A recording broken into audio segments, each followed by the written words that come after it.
What if the greatest financial scandals in history did not begin with Wall Street, oil barons, or modern banking giants, but with a single family whose fortune was built long before the rise of industrial power itself? Imagine discovering that the roots of global manipulation, hidden wealth accumulation, and monetary distortion stretch back generations, long before the world even had a name for financial fraud. This story begins in an era when records were scarce, accountability was non-existent, and influence could be bought quietly, discreetly, and without leaving a trace. It forces us to rethink what we believe about economic power, because sometimes the true architects of a system are the ones history never mentions. The earliest hints of this family's illicit rise appear not in official archives, but in fragmented notes, merchant complaints, and economic anomalies that scholars still struggle to explain. Their fortune did not grow through innovation, discovery, or legitimate trade. It grew in the shadows, driven by manipulation of early commodity markets, secret agreements with regional elites, and an uncanny ability to predict instability before it happened. They operated in a world where financial oversight did not exist, turning loopholes into empires and chaos into opportunity. And the more you look at the patterns, the more you realize these tactics were not accidents. They were the blueprint for a system we still live under today. As you follow this narrative, you may start to recognize echoes of modern crises, inflation cycles, currency devaluation, and strategic market collapses. But here is the unsettling part. These patterns were perfected generations before global finance even existed. You start to wonder if you have ever truly understood the forces shaping your economic reality. Have you ever felt like certain events are too perfectly timed, too conveniently advantageous to a select few? You might find that what you are about to uncover challenges more than your understanding of history. It challenges your understanding of the present. And before we continue unraveling these layers, tell me something. Have you ever suspected that the financial world works according to rules that were never meant for ordinary people? Share your thoughts in the comments, because understanding this content is the first step in seeing the system clearly. Leave your like to help this investigation reach more people, and make sure you are subscribed so you do not miss what comes next, because what you will discover in the following parts may surprise you and deepen the mystery as we move forward into the next layer of this hidden story. Their earliest financial maneuvers did not look like the elaborate schemes we associate with modern corruption.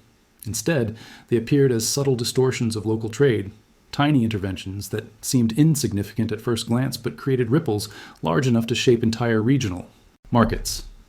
The family understood something few others grasped in that era. Wealth was not only accumulated through possession, but through control. Control of information, control of scarcity, and control of the invisible forces that guided the flow of money long before money existed in the form we recognize today. Merchants across different territories often complained about mysterious shortages that benefited only one buyer, or sudden surpluses that crashed prices just when that same buyer wished to acquire goods at the lowest possible cost. These were not coincidences. They were calculated moves, executed with precision and patience. Behind these manipulations was a network of informants, intermediaries, and discreet partnerships with local authorities. The family paid handsomely for early access to trade routes, tax changes, and political tensions. Knowing these factors could be shaped into profit, they learned to forecast instability like a mathematician anticipates patterns. When drought threatened crops, they controlled storage. When war loomed, they controlled transport. When inflation crept across borders in its primitive form, they controlled conversion rates between local trading systems. Every major shift in the economic landscape became an opportunity, not a risk, and they operated with the calm certainty of people who knew the future before it arrived. As decades passed, their methods grew more refined. They built alliances not through loyalty, but through leverage. Every person who owed them a favor, a debt, or a secret became part of their expanding structure. And because the world lacked the mechanisms to track transactions, the family could create illusions of fairness while hiding the machinery of manipulation under layers of intermediaries. Even the wealthier clans of the time unknowingly played roles in their strategy, believing they were forming mutually beneficial partnerships, while, in truth, they were feeding a system designed to centralize power into one lineage alone. What made the family's rise so effective was that they never acted like conquerors. They acted like supporters, advisors, helpers, always appearing at the right moment to offer solutions to crises they had quietly engineered. This approach created a pattern that would be replicated for generations: operate from the shadows, influence without appearing to lead, and profit from the weaknesses of systems not yet strong enough to protect themselves. Their early schemes served as the groundwork for the far more sophisticated operations that would soon follow, setting in motion a legacy of financial engineering that would outlive empires, monarchies, and entire economic eras, while most people remained unaware that a single bloodline had already learned to bend the rules of wealth long before the rest of the world understood that such rules existed. As the family's influence expanded, the scale of their operations evolved into something far more sophisticated than simple trade distortions. They began constructing what could be described as an early version of a parallel financial system, one that operated outside the awareness of rulers, merchants, and even rival wealthy clans. The system relied on layers of intermediaries who had no idea they were serving a larger design. Each participant believed they were conducting routine exchanges, unaware that their transactions were strategically positioned to funnel wealth upward into a single, unseen center of power. It was an invisible structure that used the weaknesses of emerging economies to reinforce itself, functioning like a hidden blueprint for the complex financial networks that would later dominate the world. At this stage, the family mastered the art of remaining untouchable. They learned that true stability came not from possessing assets, but from influencing the flow of assets belonging to everyone else. Instead of owning vast storage houses, they controlled those who managed them. Instead of hoarding currencies, they shaped the value of those currencies by manipulating demand at crucial moments. Their power became distributed, almost vaporous, making it impossible for authorities to trace any wrongdoing back to the true architects. Every crisis that destabilized markets only widened their advantage. When harvests failed, they benefited. When treaties collapsed, they benefited. When regional rulers fought over borders, the family moved quietly between them, offering solutions, loans, or supplies in exchange for deeper access into political and economic systems. The family also developed techniques that prefigured later forms of money laundering. They used religious institutions, traveling guilds, and trade caravans to shift wealth across territories in ways no authority could track. Donations to temples, masked payments to allies, shipments that appeared to carry textiles or spices often included high-value items meant for secret exchanges. Their operations were built on complexity, ensuring that the more someone tried to investigate them, the more tangled and confusing the trail became. People eventually stopped asking questions, accepting the family's prosperity as an inexplicable but unavoidable fact of life. Through these methods, the family turned themselves into an indispensable force. Traders relied on them for credit. Administrators relied on them for logistical stability. Even local rulers came to depend on their ability to maintain economic balance during fragile periods. And that dependency was the true foundation of their wealth. They no longer needed to manipulate markets directly. The markets moved in ways that favored them because the entire system had grown accustomed to their influence.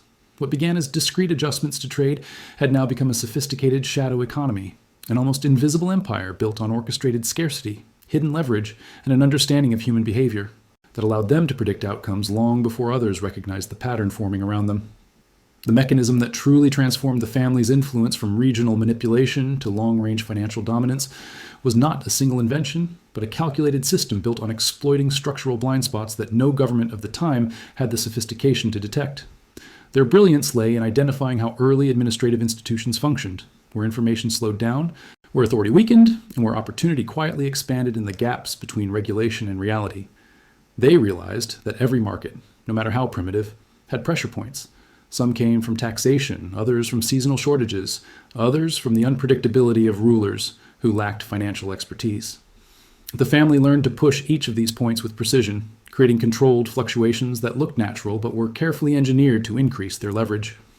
One of their most effective strategies was inserting themselves into the decision-making process without ever appearing to hold influence. When a ruler faced a budget crisis, the family offered discreet financial guidance that conveniently aligned with their own interests.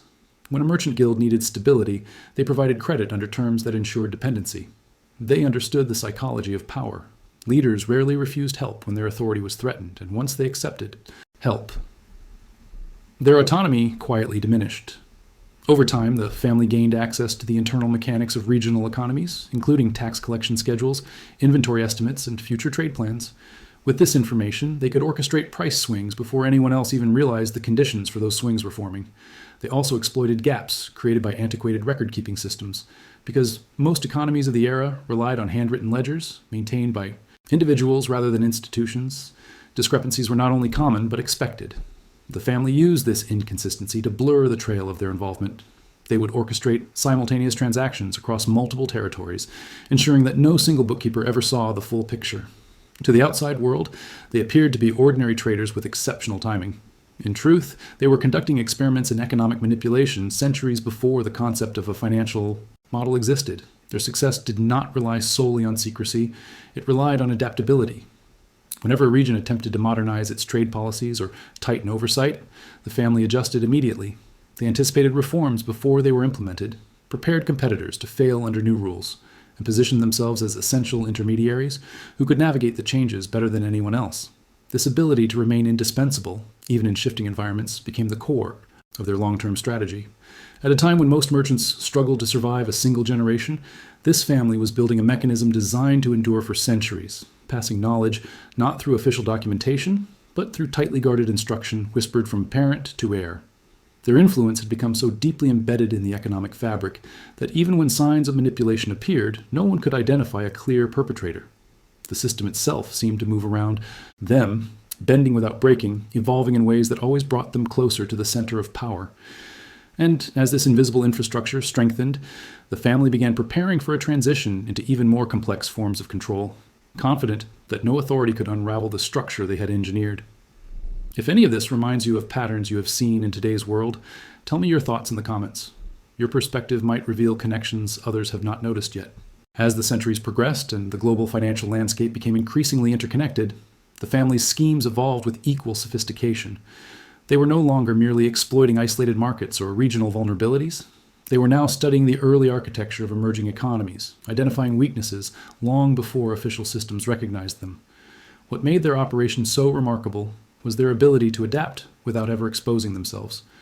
While empires rose and collapsed, currencies shifted and trade routes expanded across continents.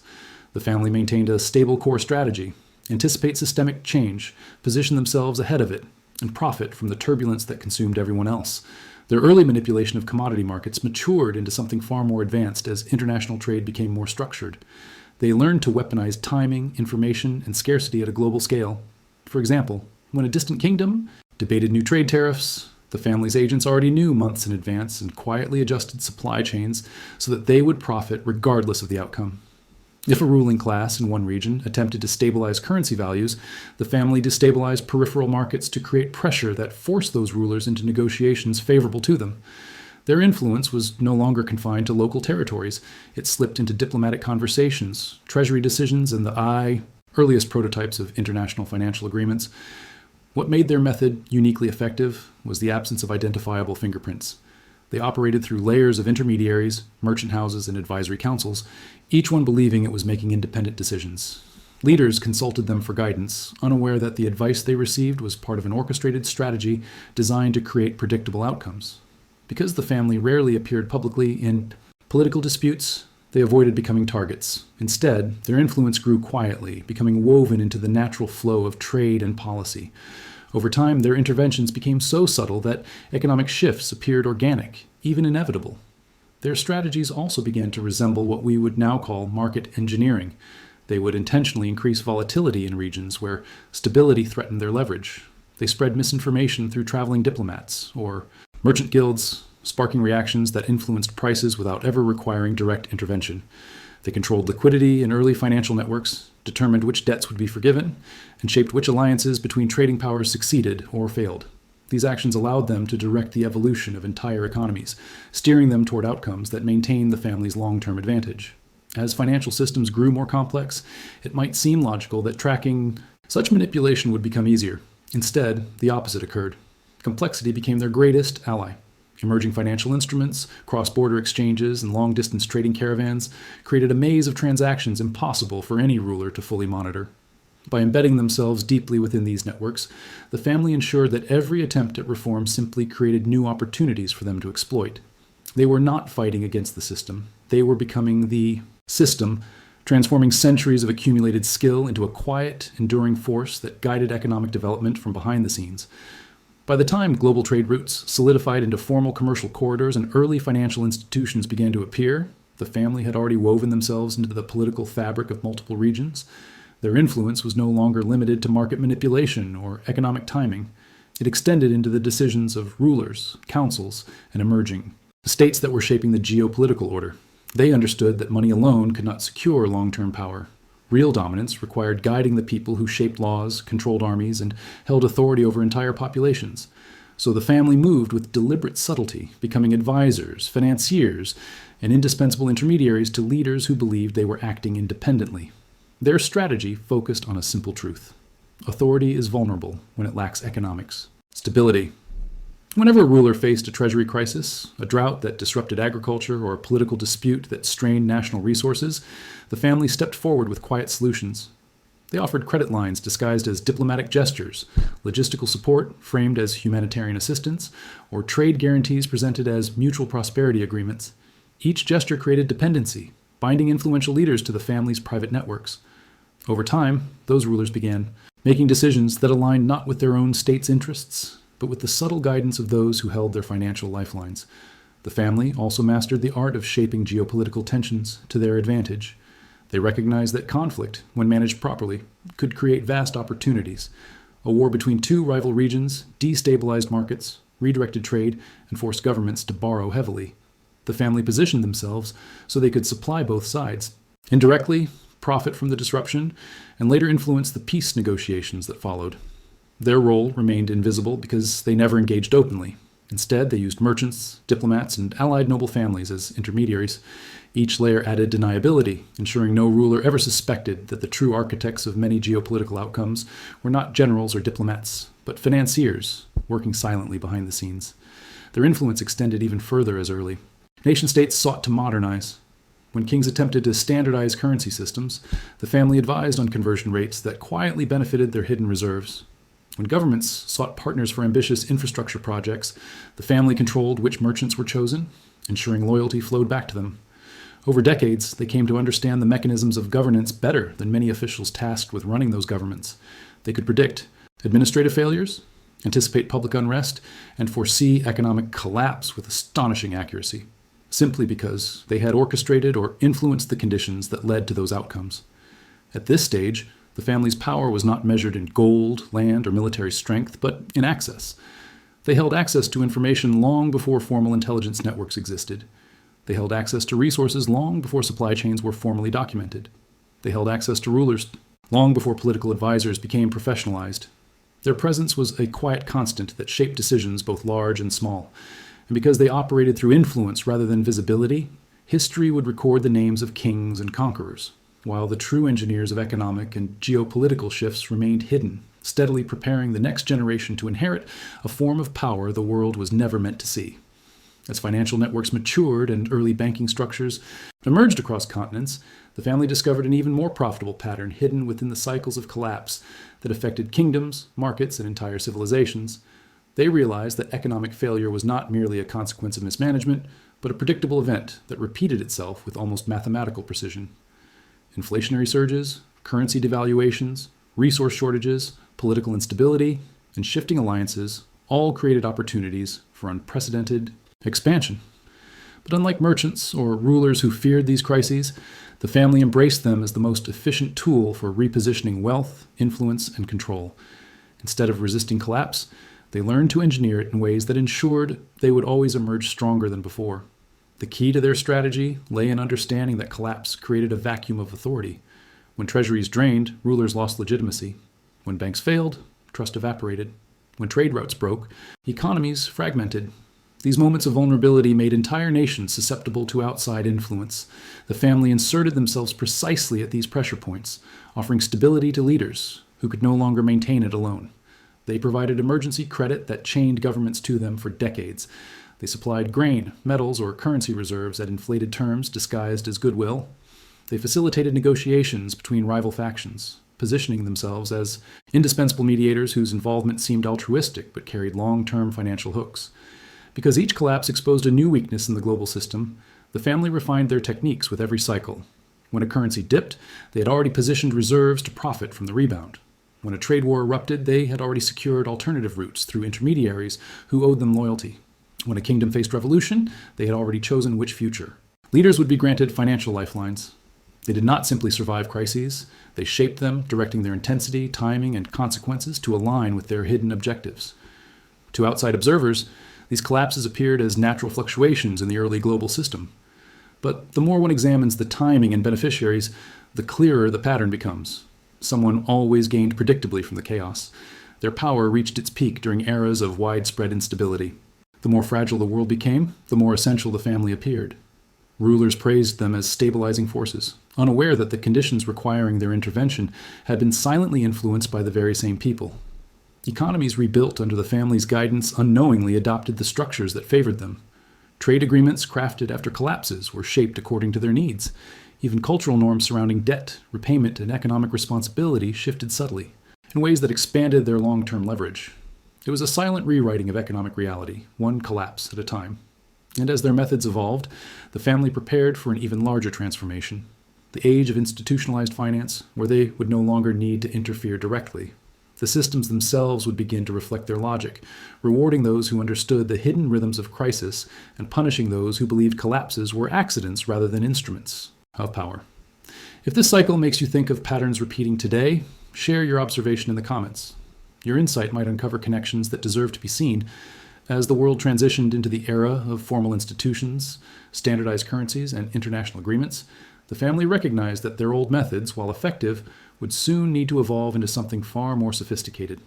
The rise of early banks, regulated trade systems, and bureaucratic oversight threatened to expose the loose networks they had relied on for generations. But instead of retreating, they adapted by embedding themselves directly into the new structures forming around them. They understood that legitimacy itself could be weaponized. An operation conducted through official institutions appeared trustworthy by default, even if those institutions were quietly shaped by hands no one ever saw. And so the family began constructing a new phase of influence, one defined not by secrecy alone, but by reinvention. Their first step was to transform their shadow networks into entities that resembled formal trade houses and financial organizations. These institutions function like any other on the surface, maintaining ledgers, issuing notes, conducting audits, and participating in international exchanges. But behind their polished facades, they remained deeply connected to the family's hidden objectives. The true brilliance of this strategy lay in the fact that no single institution carried enough influence to attract scrutiny. Instead, dozens of smaller operations, each appearing independent, created a web of interconnected power that funneled information and wealth back to the family's central design. Even rulers who prided themselves on establishing modern oversight remained unaware that these institutions quietly held the real leverage behind their national economies. The family also mastered the art of obscuring ownership through proxies. They placed trusted individuals in leadership roles, figures who appeared to be successful entrepreneurs, respected scholars, or rising financial minds. These proxies believed they were building their own legacies, unaware that every opportunity they received had been strategically engineered. Through these carefully selected intermediaries, the family shaped early credit systems, influenced monetary policy, and positioned themselves at the heart of trade negotiations that would define entire regions. Their invisibility was not a flaw, but a calculated design. Influence became more powerful when it could not be traced. As global trade expanded across oceans, the family shifted focus to controlling the flow of information itself. They developed networks that monitored shipping schedules, diplomatic letters, merchant disputes, and even personal correspondence between influential figures. With this knowledge, they could predict geopolitical outcomes before official announcements were made. A nation preparing to raise tariffs, a treasury considering debasement, a port struggling with shortages, all of this provided strategic insights that allowed the family to act decisively while others hesitated. By leveraging information asymmetry, they transformed anticipation into a commodity more valuable than any physical resource. Their methods of wealth concealment became equally intricate. Instead of hiding riches in vaults or storing precious metals in secret locations, they distributed assets across complex financial instruments that were impossible to trace. Wealth moved through layered contracts, joint ventures, maritime partnerships, and philanthropic foundations that appeared benevolent but served deeper purposes. The sheer complexity of these structures created a fog through which no investigator could see clearly. And because the family's operations blended seamlessly with legitimate financial evolution, even historians would later struggle to distinguish natural economic development from engineered outcomes. By the time institutional finance reached maturity, the family had already accomplished what few could imagine. They had transitioned from manipulating fragile markets to shaping the very systems designed to prevent manipulation. Their influence no longer required direct interference. The mechanisms they helped construct moved according to their principles, rewarding those who understood the hidden currents and isolating those who believed systems were neutral. In this new era, the family did not simply navigate financial reality, they quietly authored it, one reinvention at a time. As financial systems modernized, the world began witnessing patterns that economists attributed to chance, inefficiency, or the natural evolution of markets. But those who studied these anomalies closely noticed something uncanny. Many of the distortions resembled older strategies used by shadow networks long before formal finance existed. These recurring patterns suggested that manipulation had not disappeared with modernization. It had simply changed shape. The family, now operating through layers of institutions and intermediaries, no longer needed to act directly. Instead, they had built a framework in which the system itself reproduced the tactics they had refined over centuries. These echoes of past manipulation revealed just how deeply their influence had been woven into the global economic fabric. One of the clearest patterns lay in how modern markets reacted to scarcity. Historically, the family engineered shortages or surpluses to shift power. In the present day, similar dynamics emerged, but now they manifested through complex supply chains, speculative markets, and institutional policies that produced cycles benefiting those with early access to information. The mechanisms looked more sophisticated, yet the outcomes were familiar. A small group consistently profited from fluctuations that destabilized everyone else. Whether orchestrated through commodities, currencies, or emerging financial products, the logic behind the movements remained unchanged. Strategic scarcity had evolved into a global tool, one so embedded in market behavior that few questioned who benefited from it. Another recurring pattern appeared in the way financial crises unfolded. What appeared as sudden collapses often followed the same sequence: inflated confidence, quiet withdrawal of insiders, rapid destabilization, and the consolidation of assets by elites who anticipated the fall. These cycles mirrored the family's historical practice of using collapses as moments of maximum leverage. The modern version was more complex, involving international institutions, policy decisions, and cross-border movements of capital. But the structure was identical. Crises did not break the system. They fortified those who understood its hidden rhythms. And just as in the past, the beneficiaries were rarely those visible in public leadership roles, but rather the figures who controlled influence from the shadows. Even political decisions displayed echoes of older manipulation techniques. The family had long used advisory positions, intermediaries, and strategic alliances to steer rulers in beneficial directions. Today, policymakers often relied on consultants, think tanks, and financial committees that appeared independent but were influenced by private interests, operating with similar subtlety. The resemblance was not coincidental. Many of these modern advisory structures had been shaped by institutions the family indirectly founded generations earlier. Their legacy persisted not in names or documents, but in operational logic, guiding decisions that shaped national economies and global policies. Perhaps the most striking pattern involved the consolidation of knowledge. The family had always understood that information was the ultimate form of power. In the modern era, access to economic data, predictive models, and early signals of instability created immense advantage for those positioned to interpret them. Institutions with privileged access acted faster, made decisions before markets could adjust, and secured profits that seemed almost prearranged. This asymmetry reflected the family's oldest method: see the storm forming before anyone else does, and use that insight to control its outcome. These recurring patterns confirmed what few dared to acknowledge openly. The modern financial system did not evolve away from manipulation. It evolved around it. The same principles that once shaped regional markets in secrecy had become embedded in the global order, repeating themselves through institutions, policies, and crises that looked natural on the surface but carried the unmistakable signature of a design crafted long ago. By the time the modern financial era reached full complexity, the family's influence had become almost indistinguishable from the system itself. What had begun centuries earlier, as subtle manipulation of trade routes and commodity flows, had evolved into a framework of economic logic that governments, corporations, and global institutions followed without ever questioning its origins. The family no longer needed to intervene directly. The architecture they had spent generations constructing operated on its own, producing outcomes that reflected the same principles they had refined long before central banks, stock exchanges, or international agreements existed. Their power now lived inside the rules, habits, and expectations that shaped global finance. This transformation did not occur through a single breakthrough, but through gradual integration. Each generation of the family understood that control was maintained not by owning assets, but by influencing the structures that defined how assets moved. And so, piece by piece, they embedded their thinking into the institutions that governed economic life. Legal frameworks mirrored their strategies for debt, ensuring borrowers remained tied to lenders. Banking practices reflected their long-standing use of information asymmetry as leverage. Market cycles repeated the same engineered scarcity and timed volatility they had used for centuries. Even international negotiations carried echoes of their approach to geopolitical influence, where financial stability became a bargaining chip rather than a public good. The most revealing sign of their enduring impact was how global crises unfolded. Each Collapse followed patterns uncannily similar to those the family once orchestrated manually: rapid inflation, strategic withdrawal of capital, panic-driven liquidation, and eventual consolidation of wealth by those positioned to predict the fall.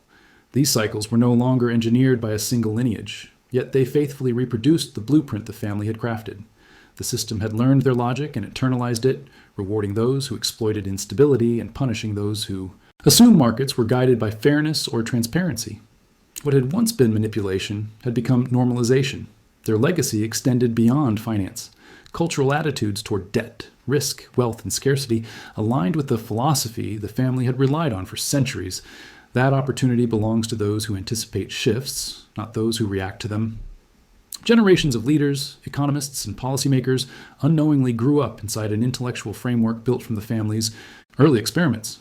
It shaped how nations defined prosperity, how institutions assessed stability, and how societies interpreted economic failure. By influencing the foundation rather than the surface, the family ensured their ideas would outlive them indefinitely. And now, when analysts observe repeating patterns in global markets, when nations struggle through familiar cycles of crisis and recovery, when the distribution of wealth becomes increasingly concentrated, people search for explanations rooted in modern events.